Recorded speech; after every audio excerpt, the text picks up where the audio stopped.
Assalamualaikum warahmatullahi wabarakatuh. Selamat pagi anak-anakku kelas 12. Pada pagi hari ini saya Ibu Angelia Triuliana yang akan melanjutkan materi mengenai artikel. Adapun kompetensi dasar yang akan kita capai, yang pertama adalah menganalisis kebahasaan artikel atau buku ilmiah. Yang kedua, mengonstruksi sebuah artikel dengan memerhatikan fakta dan kebahasaannya. Materi pokok untuk hari ini ada 3 poin. Yang pertama adalah mengenai struktur artikel. Dan yang kedua, mengenai unsur kebahasaan artikel. Kemudian yang ketiga, mengenai langkah menyusun artikel. Struktur artikel itu terbagi menjadi 3 bagian. Bagian yang pertama berupa bagian pembuka. Bagian ini berisi orientasi atau tahap pengenalan terhadap isi artikel yang dibahas.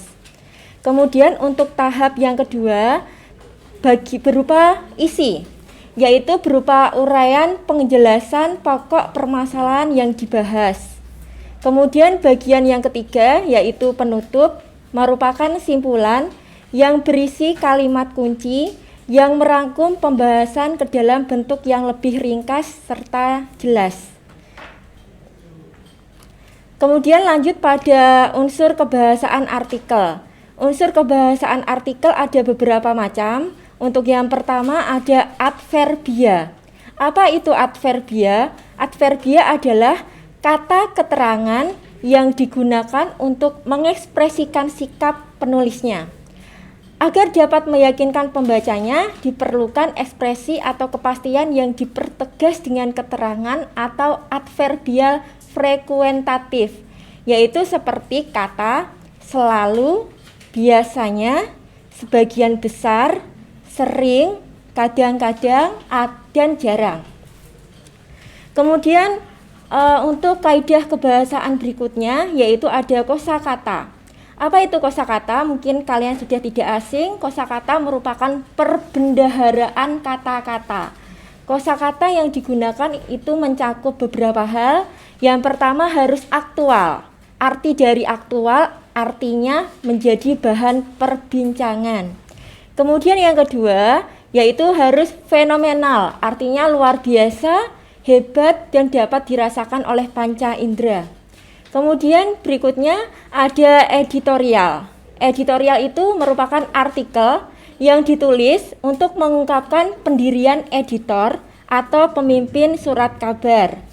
Kemudian ada imajinasi. Apa itu imajinasi? Imajinasi merupakan daya pikir untuk membayangkan sesuatu yang ditulis penulisnya dalam artikel itu. Kemudian ada modalitas. Modalitas merupakan keterangan dalam sebuah kalimat yang menyatakan sikap pembicaranya terhadap hal yang dibicarakan, yaitu bisa mengenai perbuatannya, keadaan, peristiwa, atau sikap terhadap lawan bicara. Sikap ini berupa pernyataan, kemungkinan, keinginan, atau keizinan seperti barangkali, harus, dan sebagainya.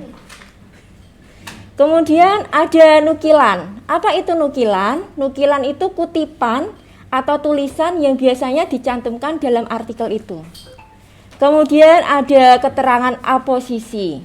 Adalah keterangan yang memberi penjelasan kata benda. Bisa subjek, bisa objek. Jika ditulis, keterangan ini diapit tanda koma atau tanda pisah atau tanda kurung. Contohnya saja, di sini saya contohkan, Pak Wisnu, guru teladan, selalu berupaya memberikan contoh yang baik kepada peserta didiknya. Nah, di sini kata keterangan oposisinya itu apa?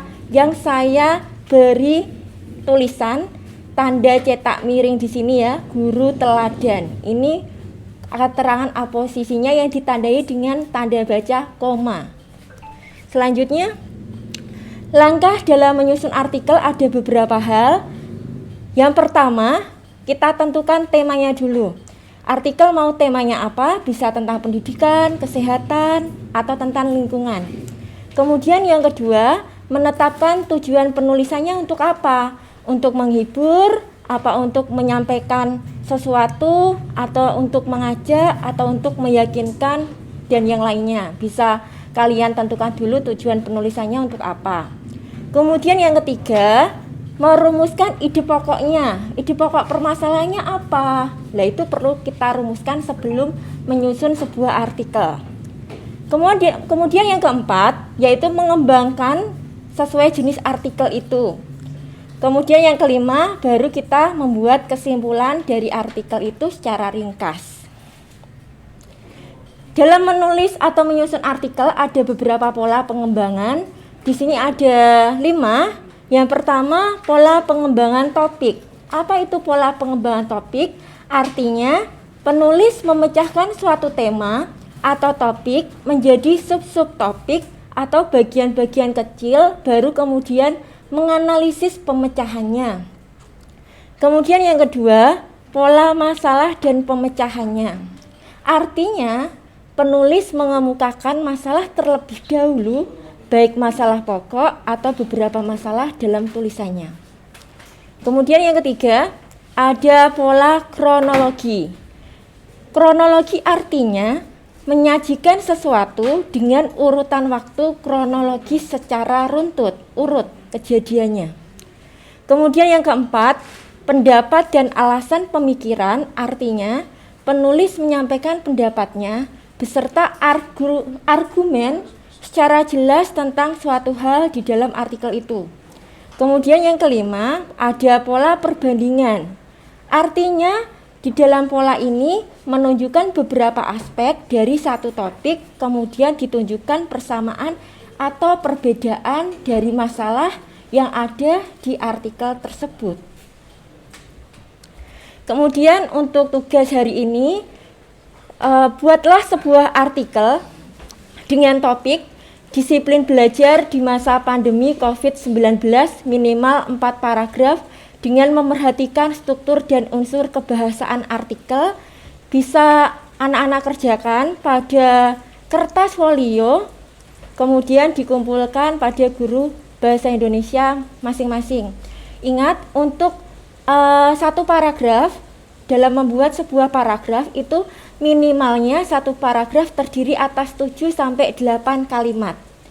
Jadi minimal ada 4 paragraf, satu paragraf ada 7-8 kalimat. Itu namanya satu paragraf. Untuk pertemuan pagi ini saya cukupkan. Selamat pagi, selamat mengerjakan. Wassalamualaikum warahmatullahi wabarakatuh.